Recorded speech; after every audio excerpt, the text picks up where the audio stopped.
Rick Allen from Def Leppard and his wife Lauren Monroe are with us to talk about Big Love benefit concert. How are the two of you doing? We're doing good, Great, thank you. yeah. This is quite the undertaking. This is taking place January 23rd, this Saturday. And on the bill, of course, the both of you are on there with your Big Love band. And you also have quite a list of people here. You got Billy Idol, Tommy Shaw, Winona Judd, Allman Betts Band, Miles Kennedy, Bret Michaels is stopping by. Why isn't Bret Michaels playing? Was he busy? Does he have a family excuse or something like that? You know, I think everybody has different family calendars and availability to be able to do performances in their homes or in the studios. So he was great. He's been great. He really Yeah. enjoyed the show a lot, but he couldn't perform this time. Is this all taking place in a studio with everybody at one time, or is this going to be virtual, people spread out all over the place? Everyone's all over the place because obviously we really can't get together, but we did have some performances in front of a very small audience.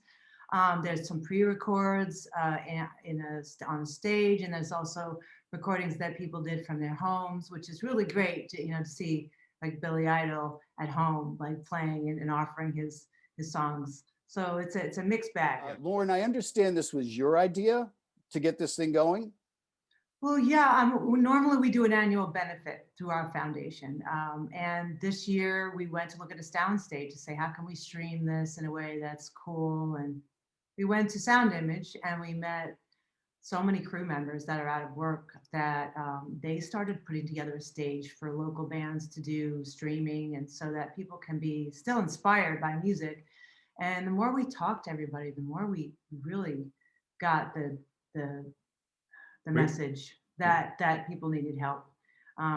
There's so many people that are on the brink of eviction from their homes, and we also heard about 10 people that have committed suicide from March to September. And that really was the thing that made us both stop and go, how can we help? Yeah. Let's benefit this year for our industry. And then when we let out the word to people, we got such a great response. I mean, so many volunteers, people donating their time to edit, to do the production work, to help with the stream. I mean, it's really great. And you touched on that, the suicide. And one of the things I had saw in my research before this is that you did touch on that, the anxiety, the depression, the mental trauma that it has caused people. It's not just about helping people out paying their bills. So that's a heavy thing.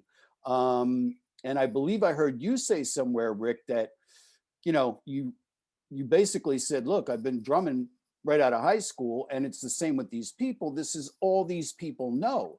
And I don't think it matters what you do for a living. Once you reach a certain age, that is all you know. And, how do you turn around and do something differently? That's very true. I mean, a lot of the people that have been in this business for, as you say, ever since they can remember. Yeah. A lot of the sort of veterans, the people that are the top of their field, they were thinking, I'll get another couple of tours under my belt, and then I'm going to call it a day, and and just go home and retire, and just do what I want to do at home, whether that be sound production or whatever, but kind of ease away from the live scene. But as you can see, the ripple effect that went out into our entire industry, and industries that are supported by our industry also, the ripple effect is massive. And we just saw this need, and we're like, however we can help, whether that be mental or financial help or whatever that is. And that's one of the reasons we went with Sweet Relief, is because they touch all the bases, and that was the fantastic thing about them being the beneficiaries. Yeah, they're a great organization. Sadly, what I have noticed is entertainment seems to be at the bottom of the list of things people want to get back up and running. Not me personally. Everything needs to come back first, even sports, before concerts and Broadway and all those sorts of things can actually come back. And I think it's sad. It's always an issue with the arts, trying to raise money for the arts and all this other stuff. So, what are your thoughts on that about, entertainment being so down the bottom of people's list? Well, we've heard some good things, negotiations going on within government, but Yes. it's been a long time coming, and there are other organizations that are doing similar things to us, Mhm.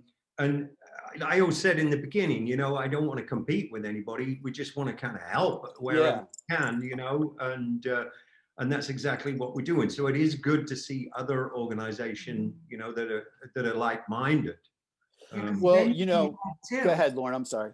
Yeah, venues need help too. I mean, there's venues closing down. There's, the next thing you know, there'll be condos set up and taking down historic, Yep. theaters. And I don't think the general public realizes, if we don't step in and start helping, how different the future could possibly be. Yeah.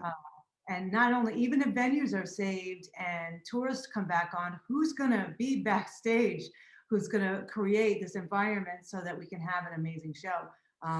Right. We have to think about that. Yeah, And it's really thinking about the infrastructure yeah. that was in place up until March, and now it's in shambles. It really is. Oh, yeah. I mean, I live in New York City. This is where I am right now. And, I can just see it. And just to, quickly touch on what you said, because I don't think you're competing. I think every little bit helps.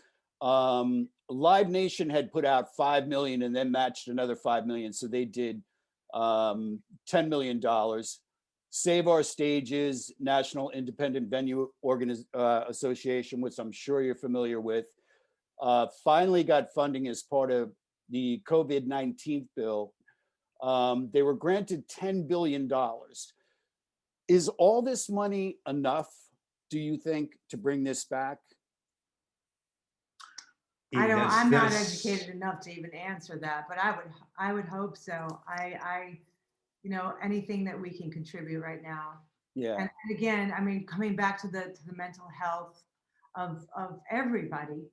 And I think that's why we put this together in a musical performance, because people need to be involved with music now. I think it helps people at home to put on a show on their TV or on their laptop and be engaged with music to help lift their spirits, to feel like they're part of a community again. Mm-hmm. And just creating this show with the crew in San Francisco that helped, it really helped them too, give them a purpose. And I just want to mention one person that we haven't talked about in the interview yet, and someone you might be interested in.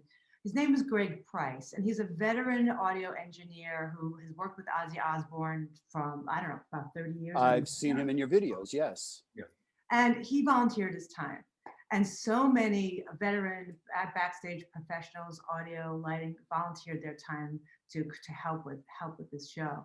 And I just want to acknowledge them and have people think about them, because that's who we're doing it for. But just doing this event alone has been a big lift for people involved, and we're happy about that. Yeah, I am very happy to see it. I mean, when Def Leppard tours, it takes what, maybe a couple of hundred people to put on a Def Leppard show? I'd say so. I mean, depending on the size of the venue and how Right. far into local crew, local stage hands you want to go, but I'd say that's a pretty decent estimate. Yeah. At least a couple of hundred people, that are either in the organizational part of it or the actually, heavy lifting part of it. Then I'd say that's a good guesstimation. And I've seen it myself. For instance, I used to walk by on my way to work. I used to walk by Madison Square Garden every day. And when there was a concert, those trucks were in there at 7 a.m. And those people are not done until midnight, 1 in the morning. They work some extremely long days to put these shows up. I don't think people realize how much goes into it. I am one of those people that in between bands, I don't go to the bathroom or get a beer. I watch the turnover and I stay in the arena as long as I can to watch the breakdown. It's just something I've always been into. So, But you know, I mean, I see how hard they work. I've been backstage at shows where they're catching a nap on road cases and all this sort of thing. It No, is no. it's extremely tough work. It is, and I'm not sure most people realize how much work goes into actually creating that illusion, putting that show up, how much steel goes in the air to hang the equipment, Yeah, um, and just everything that goes into it. I think some people think that they come in and that's the sort of house equipment that is right. there, and that you know we just come in with a with a van and add a little bit to it. No, it's empty. I know it is empty. I love watching the time elapse videos, you know, from start to finish. And you have a few of those on YouTube that, you Yeah. know, that I just love to watch because again, you know, I'm into that kind of stuff. So this is this Saturday and tickets are a mere $15. You can also donate. By the way, I bought my ticket, made a donation, and I'm going to buy a t-shirt on the way out because that's how you Thank do it you. at concerts. Um, there's also, I don't know if it's sold out yet, but well, wait, let me touch on, there is merchandise, like I said, t-shirts. There's also going to be an auction. What is going to be auctioned off? Can you give me any insight on that? Sure, I'll give you a little highlight. Yeah, Yamaha were really they were really generous. They gave us this beautiful drum kit. And Rick signed, it'll come with his signature on it. And you've got a Def Leppard drum head that's Yes. signed and sticks from you. And then Matt Sorum, he sent us a really cool kick drum head from Use Your Illusions time period, and that's all Cool. signed. Mhm. And the cool thing is all the merchandise that's up there, it's all got descriptions of what it is and you know the significance. Our old management, they were really generous. They got some really cool stuff from Metallica and from Muse. Q Prime? Yes. Yeah, so that was nice to touch base with them. I actually touched base with Cliff, and I mean, he got it because he's in the industry, Sure. and it was very cool that you know he wanted to be involved in some way. Now, correct me if I'm wrong. When Laura, you came up with this idea, then you looked to Rick to say, okay, you know, I need people, I need names. And Rick, I read somewhere, I saw somewhere you were like, I'm like in over my head. And Matt Sorum, I bring this up because you just mentioned him, said, relax. You said he's a professional musician wrangler, I believe. So was Matt instrumental in getting all these people together? Not all of them, but he just put me at ease. Hmm. You know, I was getting good responses. I'm sorry. Miles. Yeah, he got Miles Kennedy to come in, and then he added some content or some performance of his own. So I think he just helped put me at ease and gave me the confidence to keep getting on the phone and asking people, to be a part of this. Now, you've been in the business for a long, long time. On a sidebar, I actually saw you, I think you were all of 17 the first time. And to let you know exactly, it happened to be Joe's 21st birthday. You guys were playing here in New York City at the Palladium, which is Oh, the wow. very first time I saw you opening for Blackfoot, and have been going to see you, the band ever since. But being as you've been in the business for a long time, now you putting this together, did that open your eyes even more as to what all these people go through? Because I mean, I know, but at the same time, now all this stuff is in, the both of your hands to put all this together, do all this press. Is it even a greater appreciation for what goes on behind the scenes? It really is. I'm always the guy that comes in the morning and says hello to all the local crew. I go hang out in catering, hang out with our crew again. And then at the end of the night, I'm always the guy that's like, thanks for all your help. We'll see you next time. And people remember that stuff. Oh, yes, they do. Yeah. That goes a long way. It does. And not too many people know this, but when I was, sort of a starving musician, when I was first starting out, I joined a local stage crew so I could make extra money to buy cymbals because I kept breaking them.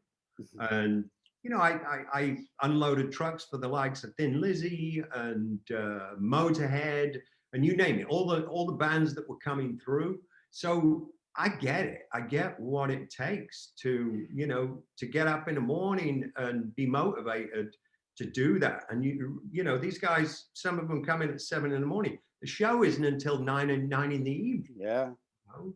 And they're around all day. And Oh, another yeah. thing I've learned that I'd love to share is that, you know, we work with veterans in our foundation work, and there's such a camaraderie with vets. And when you meet backstage crew, there's that camaraderie. It's everyone is family, and because you ultimately live together on the tour. Yeah. Yeah. And I think as far as the mental health and people being depressed, people have lost their family and their income. Mm. Because many people that choose these kind of jobs, they're like road dogs themselves. You know, Oh, they're yeah. busy, Yeah. they don't get to travel. They don't have a lot of family life at home, or they may, you know, they rely on the road, and that's their family. So when that's taken away, just like, you know, a veteran that's done with their service and they lose their family, they lose their comrades, it's the same, you know, feeling of loss that they have. And I want to mention one of the things we learned as we were putting this together, talking with crew. We met a wonderful man who started an organization, a Facebook group called Loving Hands for Stagehands. And if you're a roadie and you're out of work and you're struggling, I urge you to look at that group, because it has hundreds and hundreds of people in the same profession that are getting together and just sharing some of their pain and lifting each other up. And we're so happy to be supporting them too. Yeah, that's John Del Rio, right? Yeah, John Del Rio. John's And great. he's in the show. You'll get a message from him in the show too. Which sounds like a great idea. Almost like I hate to compare it to this, but almost like an AA meeting of people sort of getting Support- together. Support group. Yeah, there you go. Now, Lauren, you do a lot of this kind of stuff, helping veterans.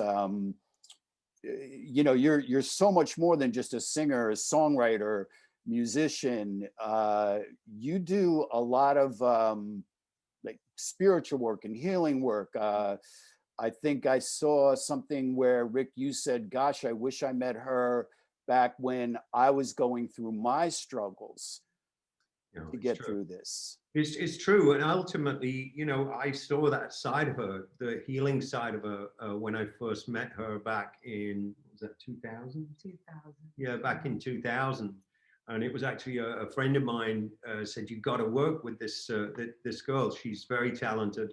And at the time, Lauren was working at Boulder College of Massage. And I was just having a lot of pain issues. So I saw that very early on, and that side of Lauren has just developed more and more as time's gone on. And now she's seeing where, you know, she can help our own industry. So, you know, so it's kind of a no-brainer in terms of, you know, turning her talents towards, you know, what's in front of us, which is our industry at the moment.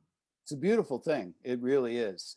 Also, there is going to be, I don't know if there's any tickets left for this, but there is also a meet and greet with the two of you after this, after the concert on Saturday. I think there might be some left. I'm not really sure. We get numbers today, but I would, if anyone's interested. Please do tell. Please do tell. Yeah, you can get a VIP ticket right at the Nugs ticket sale, or you can go to BigLoveBenefitConcerts.com, and there you'll find the merch and the auction and tickets. You can read a little bit about what this is, because we want to continue doing this. There's so many charities that need support, and so we'd like to develop a platform to create concerts and raise money for communities, because I think, you know, we're going to see in the future that so many communities need help. You know, the pandemic may stop and lives may return to normal, but I think there's a lot of people that are going to be hurting for a while. And oh, absolutely. I mean, I see it here. I saw on your website there was 2 more events to be determined. Can you elaborate on that? I don't think so. I don't know. Okay, but there are more events that you're going to be working on. Oh yes, I mean, we are planning. We have some ideas right now. We may do this again, but we want to see what the response is to the virtual streaming. We have some plans for live things. We're kind of waiting for things to happen. as far as venues. The virtual concert stream, it's just it's very new for us. So we want to see, how people respond, and if people are interested in making donations to help other people and see great music, then we're going to keep doing it. And like I heard you say somewhere, look, even if it's just a couple of dollars, every little bit helps. Oh, yeah. And I've become obviously a person watching virtual events because there's not live events. I know some people that are like, no, I miss the audience. I'm not gonna. And I'm like, well, look, if I'm gonna be sitting home on a Saturday night, I would rather pay $15-20 and watch a virtual show than do nothing at all. So, and I think they come off very well. I think obviously it's a entirely new platform for everyone, but I really think that it's until we can get back to live stuff, I think it's a great idea, and I think it's going well. I think you bring up a really good point, because if people feel that way, that I'd rather go to a live show, that's great, and I totally understand that, because I obviously love live concerts. Sure. But an event like this, they have to realize that this is helping what the future is going to be for Yeah. live concert, and that's the whole point, is supporting the industry so that they can we can tie them over until we can get back to some sort of normalcy. That's how I see it. And that's a very good point. All right. So it is this Saturday, Big Love Benefit Concert, January 23rd. You can go to nugs.net, I believe is where you can go to the ticket, but you also said you can go to the Big Love benefitconcerts.com. Okay. And also it will be streaming for 24 hours afterwards, right? 48. Even better. Anything else that the two of you want to mention? I think that's it. I just want to encourage people to buy a ticket and to share it. You can grab a banner, you can grab an ad off Instagram. You could find me at Lauren Monroe Live on Instagram, and Rick's at Rick Allen Live on Instagram, also our Facebook pages. And we have a wonderful group that we started called Big Love Army. And I saw that. I follow that. Yeah. Wonderful, because people are there because they like to be in service. They want to share the good things that they're seeing in their communities and lift one another up. We find people there, that just said, I'm having a bad day, and there'll be like 40 responses of people going, trying to lift them up. And I feel it's just a wonderful movement that's happening on that site, and we want to continue doing that. Also, if you have a non-for-profit that you love or that you're a part of, have them join, because we're looking to join forces with other nonprofits to help them with their mission of helping other people. Okay, that's great. Yeah. That is really great. Rick Allen from Def Leppard, his lovely wife, Lauren Monroe. And very quickly, Lauren, you have a new album coming out this year? Yes, I do. I'm excited about it. February 26th, I have an album coming out. I released an EP back in the summer, Big Love EP. And yeah, it's good. I've listened to it. I like it. Thank Cool. you. Yeah, we had a great. How many drummers were on Big Love? I know Rick Too was many. I was reading about it. I was like, I did hear so many drums there, but seriously, there was what, like at least 3 or 4, right? Well, there was myself, Lauren. She's a smoking drummer. I think Kenny Aronoff was on it. I think Steve Ferroni was on it. And then my friend John Ginty, who's actually a keyboard player for Allman Best, but he played drums when he was younger, and he's still a great drummer, so he got involved with it as well. So it was cool. It was really cool to have that many drummers, Yeah. No, I love it, and I look forward to your next album. Thank you. Rick Allen, Lauren Monroe, thank you very much. Thank you.